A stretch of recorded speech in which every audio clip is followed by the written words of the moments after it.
Municipal ఎన్నికల్లో BRS నాయకులపై దాడి చేసిన వారిపై చర్యలు తీసుకోవాలని ఆ పార్టీ ప్రధాన కార్యదర్శి ఆర్ఎస్ ప్రవీణ్ కుమార్ డిమాండ్ చేశారు.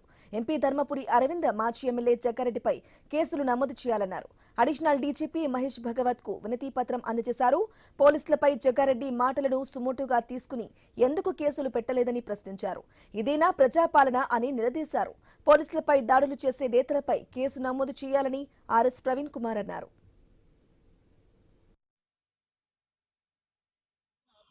అనుచరుడు మాజిద్ వీళ్ళిద్దరు కూడా రౌడీ షీటర్లే. వీళ్ళ మీద అటెంప్ట్ మర్డర్ కేసులు ఉన్నాయి, ఎక్స్టార్షన్ కేసులు ఉన్నాయి. వీళ్ళను పట్టుకొని ఒక ఎక్స్ఎమ్మెల్యే, టీపీసీసీ వర్కింగ్ ప్రెసిడెంట్ ఎట్లా పోతాడండి? వీళ్ళేమన్నా అక్కడ ఓటర్లా, గోల్కొండ ఓటర్లా, వాళ్ళు సంగారెడ్డి ఓటర్లా?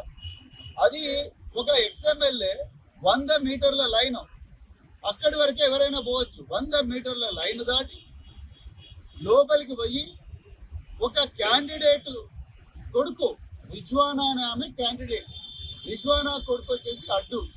ఆ అడ్డు 5 సార్లు నీ ఇక్కడ పని లేదు, మీ అమ్మ క్యాండిడేట్, ఇక్కడ ఉండాల్సిన అవసరం లేదు, నువ్వు బయటికి వెళ్ళిపో, 100 మీటర్లు దాటి బయటికి పో అని పోలీసు వాళ్ళు అంటే పోకుండా అక్కడనే ఉంటే 5 సార్లు చెప్పినా వినకపోతే అతన్ని తీసుకొచ్చి బయట దుప్పి బయట పెట్టేస్తే దానికి ఎక్స్ఎమ్మెల్యే జగ్గారెడ్డి వచ్చి రౌడీ షీటర్లతో వచ్చి, టీపీసీసీ వర్కింగ్ ప్రెసిడెంట్ రౌడీ షీటర్లతో వచ్చి నానా దుర్భాషలు ఆడిండు.